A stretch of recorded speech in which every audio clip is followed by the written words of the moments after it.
Bismillahirrahmanirrahim. Evet, kıymetli kardeşlerim, bir Nisan ayındayız, rahmet ayındayız.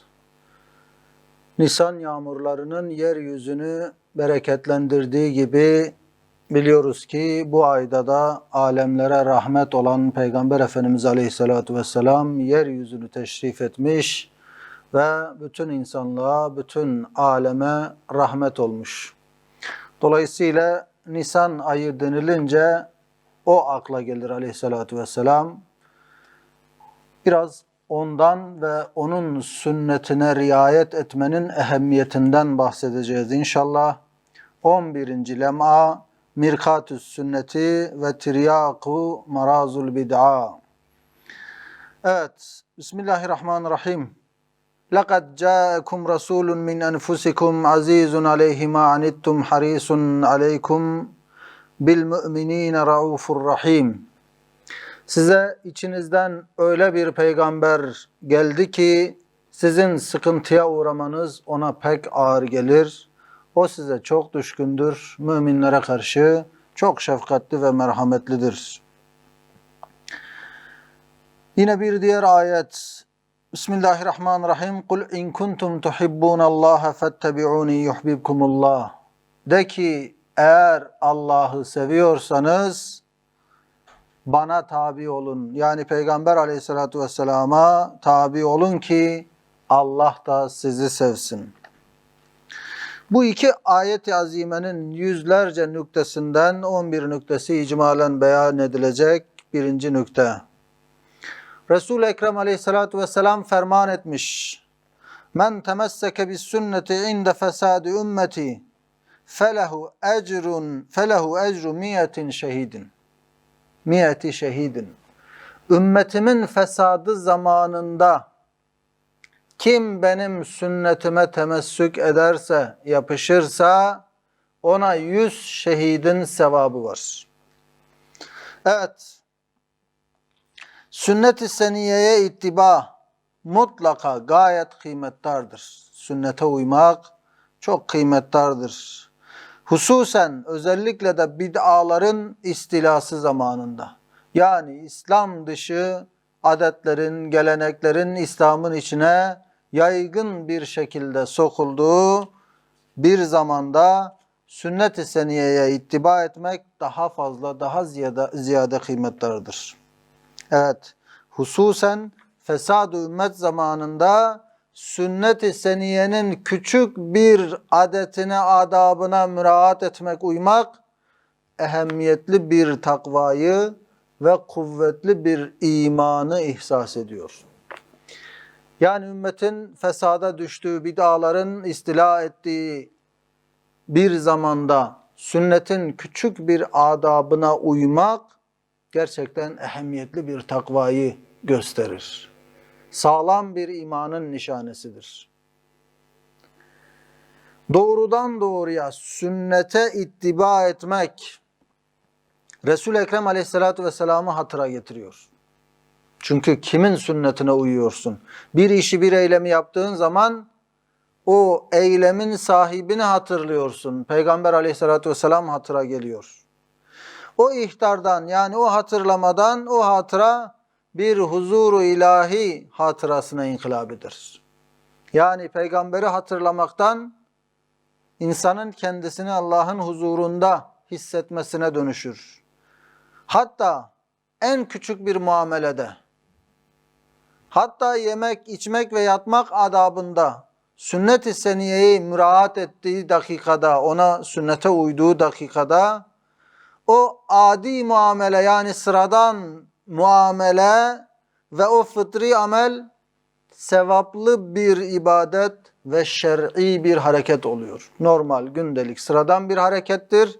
Ancak sünnet-i seniyeye Peygamber Aleyhisselatü Vesselam nasıl yerdi, nasıl içerdi, nasıl uyurdu, ben de onun gibi yapayım dediğimiz anda o sıradan adi gündelik işimiz neye dönüştü? Sevaplı bir ibadete, şer'i bir amele, bir harekete dönüştü. Çünkü o adi hareketiyle, o sıradan hareketiyle Resul-i Ekrem aleyhissalatu vesselama ittibaını, ona tabi olduğunu, benzediğini düşünüyor ve şeriatın bir edebi olduğunu tasavvur ediyor. Ve şeriat sahibinin o olduğu hatırına geliyor ve ondan da şari hakiki olan, yani hakiki şeriat koyucu Cenab-ı Hakk'a kalbi müteveccih olur. İşte başta dedik ya, o hatıra Resul-i Ekrem aleyhissalatü vesselam'ı hatırlar sünnete uyunca ve o hatıra da bir nevi bir huzur ilahi hatırasına dönüşür. İşte o işin hakikati, demek ki Peygamber aleyhissalatü vesselam'ın bir sünnetine uyan, ona ittiba ettiğini düşünüyor, onu hatırlıyor ve ondan yola çıkarak şeriatın bir edebi olduğunu düşünüyor. Şeriat sahibinin, yani şeriatı getirenin Peygamber aleyhissalatü vesselam olduğunu hatırlayarak, ondan yola çıkarak ona o şeriatı vereni, yani şari hakiki olan Cenab-ı Hakk'a kalbi yöneliyor ve bu şekilde bir nevi huzur ve ibadet kazanıyor. İşte bu sırra binaen sünnet-i seniyeye ittiba eden, uyan, adatını ibadete çevirir, bütün ömrünü semeredar ve sevaptar yapabilir. Büyük bir sevap kapısı aslında. Büyük bir kazanç, büyük bir ticaret bekliyor bizi. Kısacık bir hayatımız var ve bu kısacık bir hayat ile ebedi bir saadeti satın almaya gelmişiz. Peki o zaman bu kısacık ömrümüzü nasıl bereketlendirebilir? Her işimizi, her anımızı nasıl ibadete dönüştürebiliriz? Evet, hani bilinen ibadetler, namaz, oruç vesaire, bunların bir vakti ve zamanı var. Ama bunun dışında insanın hakikaten vaktinin belki de büyük bir kısmı dünya işleriyle meşgul olmaktan geçiyor. Peki bunca geniş bir vakti de ibadete çevirmenin bir yolu, yöntemi yok mu acaba? Örneğin insanın ömrünün 1/3'ü neredeyse uykuyla geçiyor. Bu ömrün 1/3 sıradan bir iş, sıradan bir amel olarak mı geçsin? Yoksa o uyku saatlerini de ibadete dönüştürmenin bir formülü var mı? İnsanın ömrünün belki de 1/10 yemek içmekle geçiyor. Peki bu vakitleri ibadete dönüştürmenin bir yolu, bir formülü yok mu? Elbette formül var. Adatı ibadete dönüştürmenin yolu sünnet-i seniyeye ittiba etmekten geçer. O gündelik işlerimizde dahi Peygamber aleyhissalatu vesselama benzemek, o nasıl yediyse öyle yemek, o nasıl içtiyse öyle içmek, o nasıl uyuduysa öyle uyumak, işte o adi gündelik işleri de ibadete dönüştürüyor, sevaptar kılıyor. 8 saat uyuyacaksın ama Peygamber aleyhissalatü vesselam uyumadan önce şu duayı okurdu, sağ yanı üzerine yatardı. Ben de onun gibi o duayı okuyorum ve o şekilde yatıyorum dediğimiz anda, o ameli gerçekleştirdiğimiz anda uyanana kadar geçirdiğimiz o saatler, o süre ibadet hükmüne geçiyor. Oturduğumuz sofrada ona benzeyerek, onun yediği gibi yediğimizde o gündelik işimiz ibadete dönüşüyor. Evet, işte adetleri, gündelik işleri ibadete çevirmenin, sevaptar kılmanın formülü sünnet-i seniyeye uymak. Peygamber aleyhissalatü vesselama hayatın her evresinde uymaya çalışmak. İkinci nükte, İmam Rabbani Ahmed Faruki radıyallahu anh demiş ki, ben seyr-i ruhanide kat-ı meratip ederken, o ruhani alemde seyrederken, mertebeleri kat ederken, tabakat-ı evliya içinde en parlak, en haşmetli, en letafetli, en emniyetli olarak sünnet-i seniyeye ittibaı esas-ı tarikat ittihaz edenleri gördüm. Yani o nurani alemlerde, o manevi alemlerde mertebeleri kat ederken en haşmetli olan, en ehemmiyetli olan kimleri görmüş? Sünnete uymayı tarikatının, yolunun esası edinmiş olanları gördüm. Evet, sünneti merkeze alan, Peygamber aleyhissalatü vesselama uymayı kendisine merkez edinmiş, esas edinmiş olanların, işte olanları o evliyalar içerisinde onların en üst mertebede olduğunu, en parlak, en letafetli olduğunu gördüm. Hatta o tabakanın âmi evliyaları sair tabakatın has velilerinden daha muhteşem görünüyordu. Sünneti esas edinen tarikatın evliyası, en alt düzeydeki evliyası, sünneti kendine esas edinmemiş olan, yani biraz daha geri planda bırakmış olan en has başka tarikatın en üst mertebedeki evliyasından daha üstün olarak gördüm diyor o manevi alemdeki seyri sülûkünde. Evet, Müceddid-i Elfisani, İmam Rabbani hak söylüyor. Sünnet-i seniyeyi esas tutan Habibullah'ın zilli altında, Peygamber aleyhissalatü vesselamın gölgesi altında makam-ı mahbubiyete mazhardır. Madem Peygamber aleyhissalatü vesselam Allah'ın Habibidir diyoruz, en sevdiğidir diyoruz, o zaman en sevdiğinin gölgesinde insan da o makam-ı mahbubiyete mazhardır. Ona benzediği şekilde, benzediği kadarıyla o muhabbeti de artacak. Üçüncü nükte. Bu fakir Said, eski Said'den çıkmaya çalıştığı bir zamanda rehbersizlikten ve nefs-i emmarenin gururundan neşet etmiş, gayet müthiş ve manevi bir fırtına içinde, akıl ve kalbim hakaik içerisinde yuvarlandılar. O iman hakikatleri içerisinde, akıl ve kalbi manevi fırtınaları içerisinde yuvarlanıp duruyor rehbersizlikten ve nefs-i emmarenin gururundan. Kah seradan Süreyya'ya, kah seradan Süreyya'ya, kah Süreyya'dan seraya kadar bir sukut ve suud içerisinde çalkalanıyordu. Yani ruhu aşağılara, yukarılara, en yüksekten en aşağıya o hakikatler içerisinde çalkalanıyor Üstad Bediüzzaman Said-i Nursi radıyallahu anh'ın. Peki böyle manevi bir fırtına içerisinde, bir çalkantı içerisinde ne gördü, ne hissetti Üstad?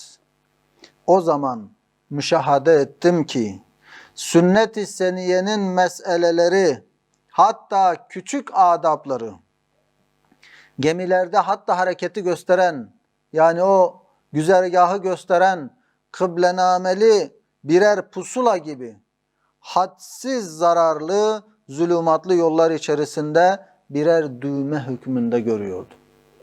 Sünnet-i seniyenin meselelerinin, hatta en küçük adaplarının dahi böyle bir yol haritasını gösteren, güzergahı gösteren bir düğme, o karanlıkları aydınlatan birer düğme hükmünde görüyordu.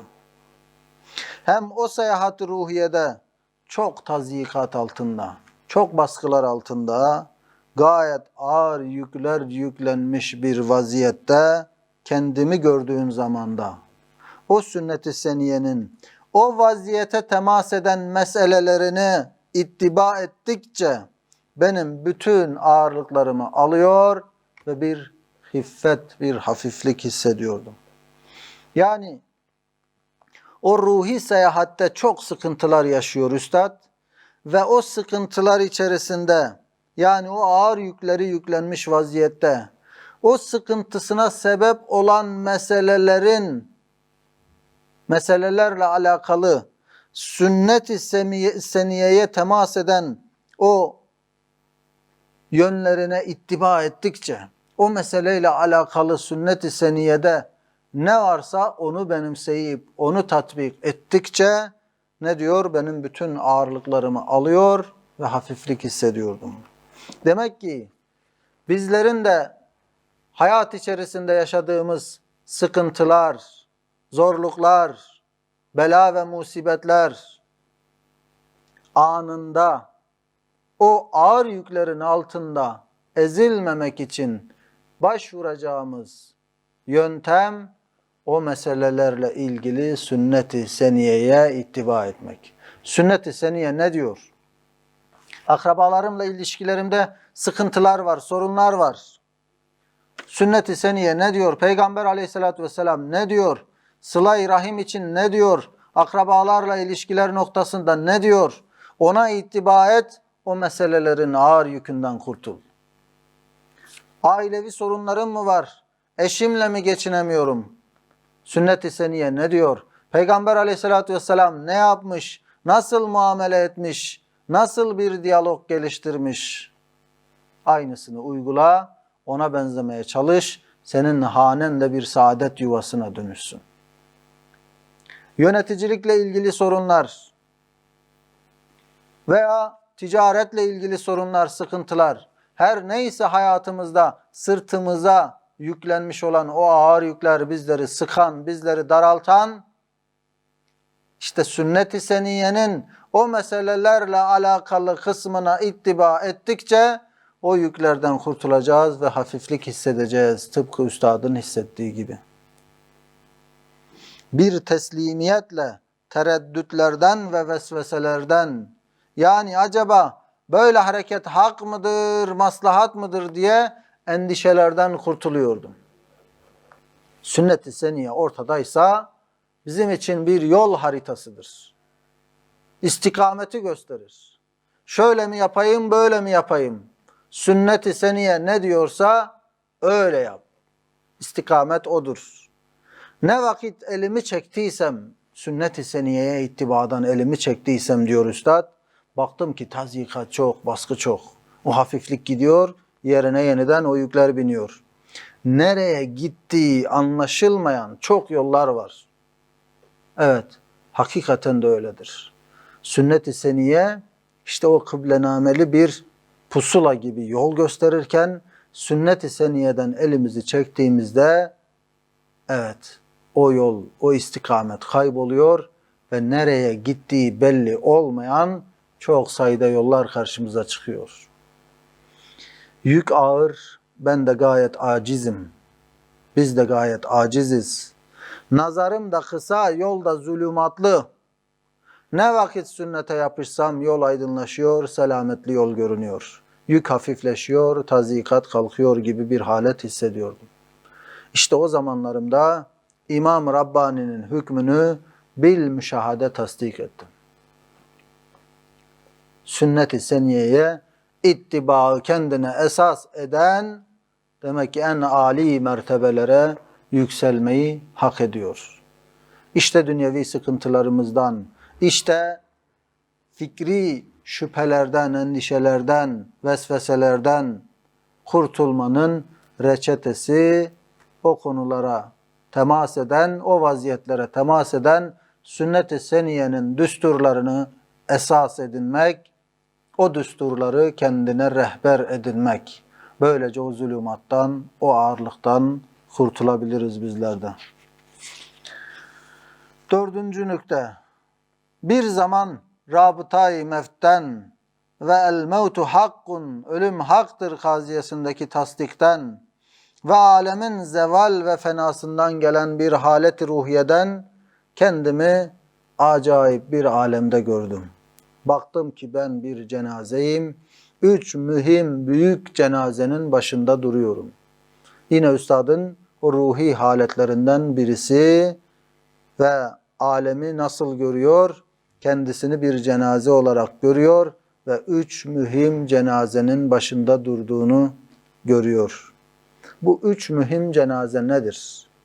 Birisi, benim hayatımla alakadar ve mazi kabrine giren zihayat mahlukatın heyeti mecmuasının cenaze-i maneviyesi başında bir mezar taşı hükmündeyim. Yani benim hayatımla alakadar olan ve geçmişte kalmış mahlukatın tümü. Benim hayatımla alakadar olan ne varsa, kaç bahar geçirdiysem onca bahar kabristanda. Büyüklerimden kimleri kaybettiysem, dedelerim, nenelerim, yakınlarım, onlar kabristanda. Ömrümden kaç sene geçirdiysem, bebekliğim, çocukluğum, gençliğim kabristanda. Malım, mülküm, zamanında harcadıklarım kabristanda. Hayatımla alakadar ne varsa hepsinin topyekün mezarda olduğunu görüyorum ve o manevi cenazenin başında da ben bir mezar taşı hükmündeyim.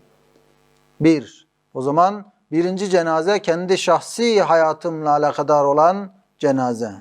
İkincisi, Küre-i Arz mezaristanında nev-i beşerin hayatıyla alakadar, envazi hayatın, bütün canlıların heyet-i mecmuasının yani tümünün mazi mezarına defnedilen azim o büyük cenazenin başında bulunan mezar taşı olan bu asrın yüzünde çabuk silinecek bir nokta ve çabuk sönecek bir, çabuk ölecek bir karıncayım. Bu kez bütün insanlık ve bütün insanlıkla alakadar olan canlıların komplesini bir mezar hükmünde görüyor ve o büyük cenazenin başında bir mezar taşı ve bu asrın yüzünün de çabuk silinecek bir noktası ve çabuk ölecek bir karıncası olarak görüyor kendisini üstad. Ve üçüncü mezar, üçüncü cenaze. Şu kainatın kıyamet vaktinde ölmesi muhakkakul vuku olduğu için yani gerçekleşmesi kesin olduğu için nazarımda vaki hükmüne geçti, gerçekleşmiş hükmüne geçti. O azim cenazenin sekeratından yani dünyanın ölüm anındaki sekeratından, dehşet ve vefatından yani kıyametin kopmasıyla dünyanın ölümünden beht ve hayret içinde, şaşkınlık içinde kendimi görmekle beraber istikbalde de muhakkakul vuku olan vefatım o zaman vuku buluyor gibi göründü. Kendi ölümümü de işte o kıyamet anında gerçekleşiyormuş gibi gördüm ve fein tevellev eğer yüz çevirirlerse fein tevellev fekul hasbiyallah eğer yüz çevirirlerse ila ahir sırrıyla bütün mevcudat, bütün mahbubat benim vefatımla bana arkalarını çevirip beni terk ettiler, yalnız bıraktılar. Herkes bu üç cenaze başında kendisini düşünebilir ya da kendisini üç cenaze içerisinde bir mezar taşı olarak düşünebilir. Benim hayatım ve hayatımla alakadar olan her şey geçip gitti, ölüp gidecek. Bütün insanlıkla alakadar olan bütün canlılar hepsi ölüp gidecek ve içinde yaşadığım dünya, küre-i arz ölecek ve benim ölümüm de onunla birlikte gerçekleşecek. Üç ölümle beraber hissettiğim şey nedir? Her şey bizi terk edecek. Hayatımızla alakadar, benim hayatımla alakadar olanlar ölüp gidecek. Bütün insanlıkla alakadar olan şeyler ölüp gidecek ve dünya ölüp gidecek. Ve ben bu üç cenazenin başında bir mezar taşı hükmündeyim. Ve şu ayet, eğer yüz çevirirlerse, bu ayeti bir de böyle tefsir ediyor üstad. Yani senin hayatınla, insanlıkla, dünyanla alakadar olan her şeyin senden yüz çevirip kabristana gittiğini, ölüp gittiğini hayal et. Bütün mevcudat, bütün mahbubat, bütün sevdiklerim benim vefatımla bana arkalarını çevirip beni terk ettiler, yalnız bıraktılar.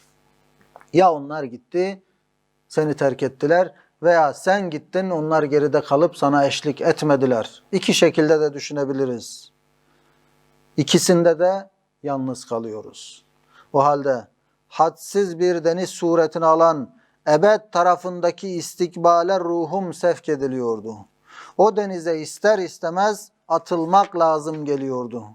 İşte o pek acayip ve çok hazin haletteyken iman ve Kur'an'dan gelen bir medetle فَاِنْ تَوَلَّوْا فَقُلْ حَسْبِيَ اللّٰهُ لَا اِلَٰهَ اِلَّا هُوَ عَلَيْهِ تَوَكَّلْتُ وَهُوَ الرَّبُّ الْعَرْشِ الْعَظِيمِ.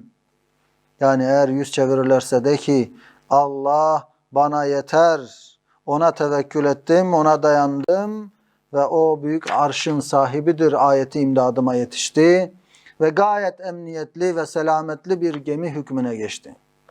Ruh kemal emniyetle ve sururla o ayetin içine girdi. Evet, anladım ki ayetin o açık sarih manasından başka bir işari manası da beni teselli etti ki sükunet buldum, sekinet verdi. Evet, nasıl ki o sarih manasıyla Resul-i Ekrem Aleyhisselatü Vesselam'a bu ayet diyor ki eğer ehli delalet arka verip senin şeriat ve sünnetinden iraz edip yüz çevirip Kur'an'ı dinlemeseler merak etme ve de ki Cenab-ı Hak bana kafidir. Ona tevekkül ediyorum. Sizin yerlerinize ittiba edecekleri yetiştirir. Tahtı onun saltanat tahtı her şeyi muhittir, kuşatıcıdır. Ne asiler onun hududundan kaçabilir, ne de istimdat edenler, ne de imdat isteyenler medetsiz kalırlar.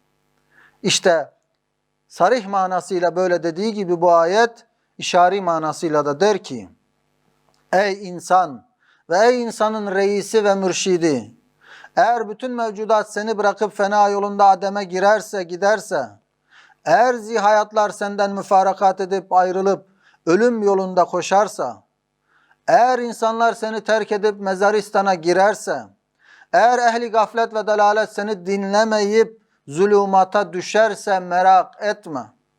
De ki Cenab-ı Hak bana kafidir.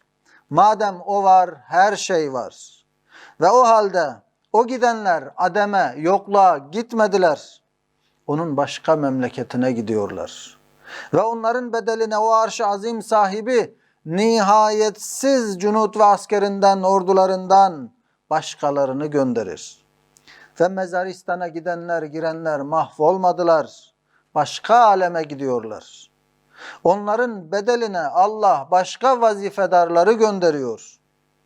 Ve o delalete düşenlere bedel, tarik-i hakkı takip edecek muti itaatkar kullarını gönderebilir. Madem öyledir, madem o her şeye bedeldir, bütün eşya onun bir tek teveccühüne bedel olmaz, olamaz der. Evet, madem her şey bu yönüyle fanidir, her şey yok olup gidecek, dünyaya bakan cephesiyle, bütün her şey onun bir tek teveccühüne bedel olamaz. Bütün dünyevi sevgileri, muhabbetleri toplayın, Allah'ın o ebedi aleme bakan bir tek muhabbetine bedel olamaz. İşte şu mana işaretiyle, yani onlar yüz çevirip seni bırakırlarsa de ki Allah bana yeter. Ben ona tevekkül ettim. İşte şu mana işari vasıtasıyla bana dehşet veren o müthiş 3 cenaze başka şekil aldılar. Yani hem hakim, hem rahim, hem adil, hem kadir bir Zat-ı Zülcelal'in tahtı tedbir ve rububiyetinde, onun tedbiri ve rububiyeti altında ve hikmet ve rahmeti içinde hikmetli bir seyran, ibretli bir cevelan, vazifedarane bir suretinde, bir seyahat suretinde bir seyr-ü seferdir. Bir terhis ve tavziftir. O ölümler, o terk edip gidenler bir seyr-ü sefer, bir terhistir, bir tavziftir, görevlendirmedir ve böylece gidenlerin yerine yenileri geliyor, yeni vazifedarlar geliyor ve kainat böyle çalkalanıyor gidiyor. O zaman bu hengamda her iki anlamda da hem işari manada da hem sarih manasıyla da فَاِنْ تَوَلَّوْا eğer yüz çevirirlerse ne diyoruz? Hasbiyallahu la ilahe illa huve aleyhi tevekkeltu ve huve rabbul arşil azim. Amin. Velhamdülillahi Rabbil alemin.